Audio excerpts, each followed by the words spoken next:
Well, no, the first woman to qualify as doctors in the UK was at the University of Edinburgh for quite hard to keep them out. Really? And in the end, we were allowed to take their degrees. There was a group of women in the Yes, it was 7. Yes. They found a new rule in the regulations of Edinburgh University definitely. But their whole time there was marked by controversy, sometimes physical fights and physical abuse. And in the end, although they were very well in the exams, they were able to graduate. Always didn't say when to graduate days from So Ali would not have been working at UCL.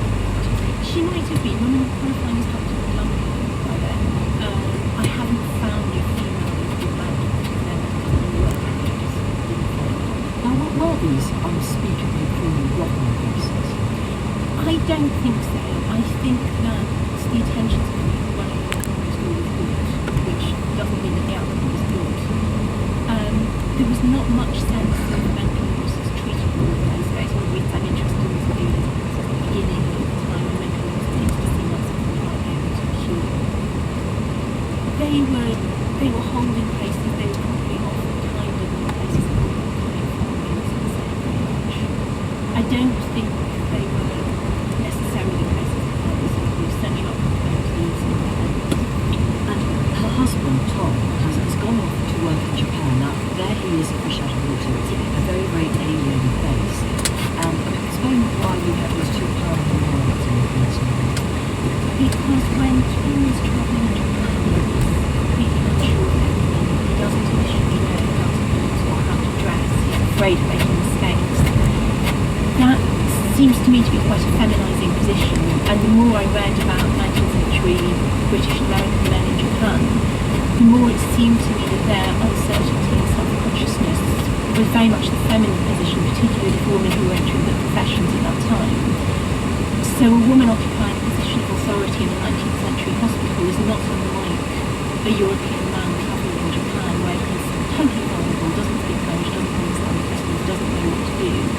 And I was interested in that kind of gender bending in the 19th century. And they can't actually, you forget that now you can communicate with anybody at any time. They couldn't even write to each other. Letters took 6 weeks. So it was impossible to keep what was a very fresh relationship going.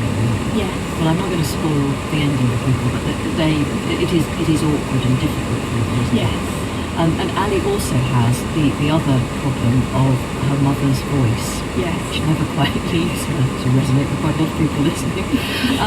But her mum had her own struggles too. Just explain a little bit about her role in all this. Thank you. This comes from the previous book, Bodies of Light, which is the story of Alice growing up, Ali and her sister May. And their mother is a very committed feminist and a welfare worker, working particularly with prostitutes in Manchester in the 1860s-ish. I'm interested in the effect of that kind of drive on the person's domestic life, and particularly what it's like to grow up in a household where work matters more than children. And also just the price that was paid. I think we forget now how many people made really appalling sacrifices for women to have the most basic human rights in this country. And we forget, we assume it's always been there and it always will be there, but there was a terrible fight, and I'd hate to think it's going to be that again.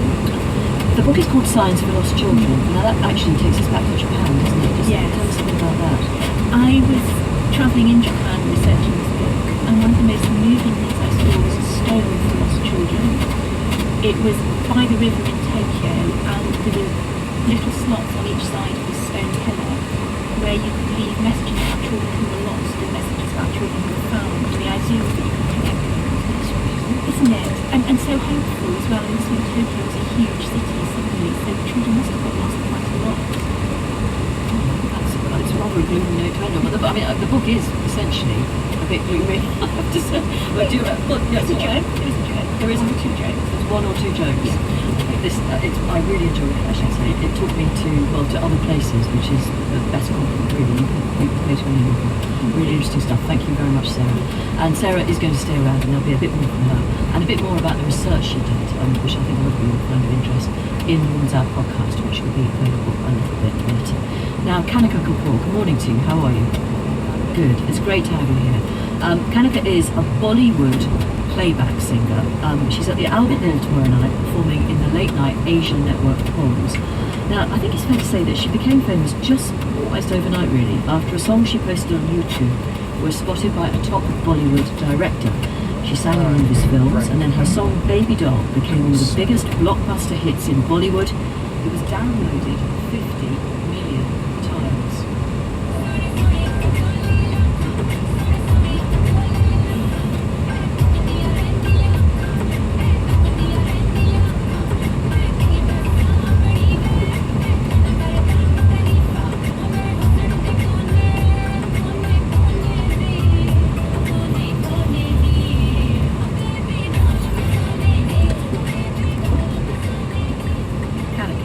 Just explain, what is a playback singer? Hi, good morning. A playback singer is, in India, it's a different concept. You have the actress in front and they give her voice. But The actress can't sing. but I think things are going to change. I've started getting some where you want the actress to sing. So you But it's, I don't know. It's something that's that I haven't thought about. No, seriously, because it's a lot of time to give, and the time that I don't have in the month. So, your kids are quite young still, aren't they? So maybe they don't want to go off to Bollywood or make loads of films at the moment. well, I think I would make it. I think I would give to actress. I think we get the message. I hope some directors will be listening. They'll pick up on that. Tell us a bit about yourself, because I know you actually were married very, very young, weren't you? You were only 18. Yes. I mean, had you already thought about a career like this at some point? Yes, I grew up wanting to be and learning to be a performing artist and a playback singer. And I did everything from the age of 9 till I got married. I was training. I actually also went to acting school, more like performing school. Different techniques. And more. I've done concerts. I was singing on All India Radio when I was 11 as a child artist. So I've done it all.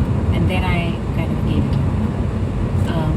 Didn't take it up professionally because I was, started having babies. And I absolutely loved what I was doing, being a mom, being a housewife. And then I got back. I started working 10 years later, just because I needed a job, actually. So I started doing what I was good at. So the marriage ended effectively, and you wanted to go back to your old self and to do what you really wanted to do. I gave it a try. Yeah, and you've had, I mean, I think it's like 50 million downloads. I mean, can you get your head around that? I don't understand it. I mean, how do you explain that? Well, it is indeed the most downloaded Bollywood song ever. And I'm very thankful and very proud of it. I don't know how this happened. It was just a song that I did. I recorded 8 months before it came out. And that's it. I was back in London. It was an overnight success. You've just got back from India, haven't you? Yes, Yeah, Just traveling a lot. Yeah, well, no, I know you're a tiny bit spaced out. I know you feel a bit, but it's really good for you to come in. But what is it like for you in India? I mean, are you able to move around, or is it just chaos? No, not yet. It's a very, very big country. And a lot of people will be the greatest star, and you will be walking on the road, and there will be a lot of people who will recognize you a lot. Okay, so you have some relative peace and quiet with that. Yes. Yeah. So what you're doing at the late night proms is something very different from your normal style, isn't it? Explain what's going to go on tomorrow. Well, I'm giving the tribute to Yash Chopra, the late legend. And I'm doing 2 of his songs, his very popular songs, and we're doing it